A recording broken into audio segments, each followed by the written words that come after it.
Hello everyone, welcome to my mini blog. তো আজকে ছিল আমার ভাইয়ের বার্থডে, তাই ভাই আমাকে সকাল সকাল ডেকে নিয়ে চলে এলো মায়ের বাড়িতে। আর এসে দেখি মা আটা মেখে রেখে দিয়েছিল লুচি করবে বলে, তাই আমিও একটু হেল্প করলাম লুচি বেলতে। তো সব কটা লুচি বেলার পর মা উনুনে লুচিগুলো সব ভেজে নিল।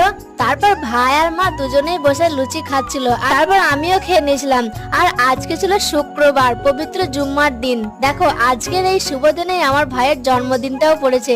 যাই হোক, ভাই গোসল করে জুম্মার নামাজ পড়তে চলে গেল, আর আমিও চলে এলাম গোসল করতে। তারপর দুপুরবেলা ভাত খাওয়া দাওয়া কমপ্লিট করে বিকেলবেলা আমি, আমার ভাই আর আমার একটা চাচাতো বোন তিনজন মিলে চলে গিয়েছিলাম বাজারে ভাইয়ের জন্য ড্রেস কিনতে। আর বাজারের মধ্যে আমরা এই দোকানটাতেই বেশিরভাগ ড্রেস কিনি, তো এখান থেকেই ভাইয়ের পছন্দ মতো এই জিন্সের প্যান্টটা আর এই মেরুন কালারের ড্রেসটা কিনে নিয়ে চলে এলাম ফুচকা খেতে। আর ফুচকা খেতে খেতে আজকে মিনি ব্লগটা শেষ করলাম। কেমন লাগলো জানিও। টাটা।